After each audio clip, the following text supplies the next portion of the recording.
Hi guys, welcome to Stockology. जैसा कि आप सब जानते हैं कि हमारी निर्मला सीतारमण जी 2025 का फाइनेंशियल बजट लेके आने वाली हैं 1 फरवरी 2025 को। इस वीडियो में हम बात करेंगे टॉप 5 सेक्टर्स की जिन पर निर्मला सीतारमण जी फोकस कर सकती हैं अपने 2025 के बजट में। It's time to gear up and identify the sectors that could take centre stage this year. सबसे पहले सेक्टर की हम बात करेंगे। It should be the green energy. India ने बहुत ही बड़े ग्लोबल स्टेजेस पर जाकर ये बात कह दी है कि इंडिया 2070 तक एक नेट ज़ीरो एमिशन कंट्री बन जाएगा। जिसके लिए हमें बहुत ही ज़्यादा एसेंशियल स्टेप्स लेने की ज़रूरत है। रिन्यूएबल एनर्जी सेक्टर में हमें सोलर डिपेंडेंसी बढ़ानी पड़ेगी, विंड विंड के ऊपर डिपेंडेंसी बढ़ानी पड़ेगी, ईवी पे हमें शिफ्ट होना पड़ेगा। सो इस सेक्टर में एक हाई बजट एलोकेट हो सकता है।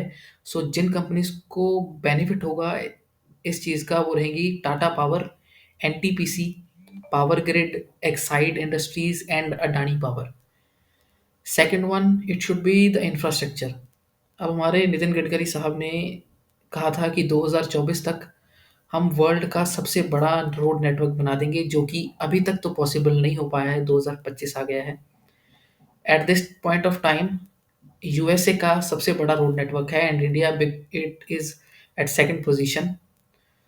सो गवर्नमेंट कनेक्टिविटी बढ़ाने के लिए, roads, railway, ports, urban infra बढ़ाने के लिए एक अच्छा खासा बजट अलॉट कर सकती है। तो जिन कंपनीज को फायदा होगा वो रहेंगी एल और UltraTech cement. Thirdly, digital India.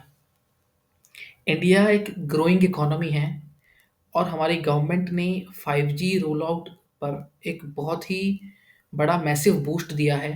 वो गवर्नमेंट चाहती है कि 5G ऑल ओवर इंडिया में बहुत जल्दी रोल आउट हो।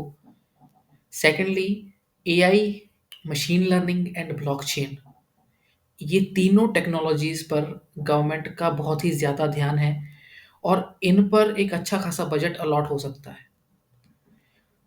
अब एआई और मशीन लर्निंग, ब्लॉकचेन जैसी टेक्नोलॉजीज आएँगी, तो उनका जो डेटा है वो स्टोर करने के लिए डेटा सेंटर्स भी लगेंगे, एनर्जी भी लगेगी, टेक भी लगेगा।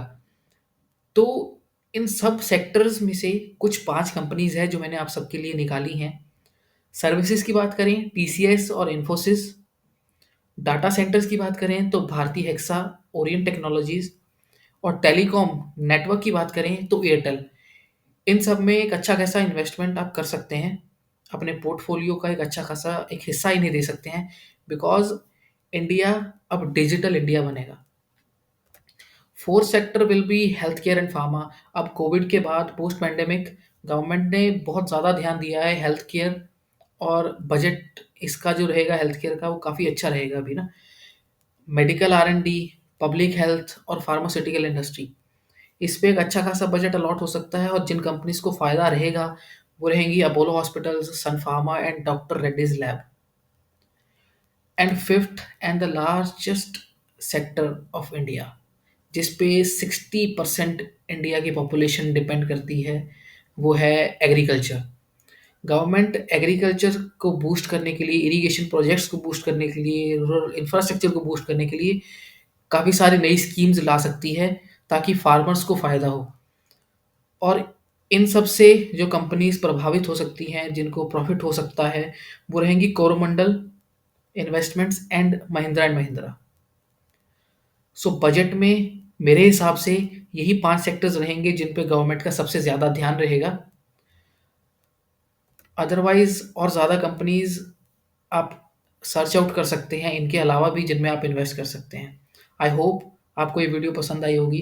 Do like, share and subscribe Stockology. Thank you so much.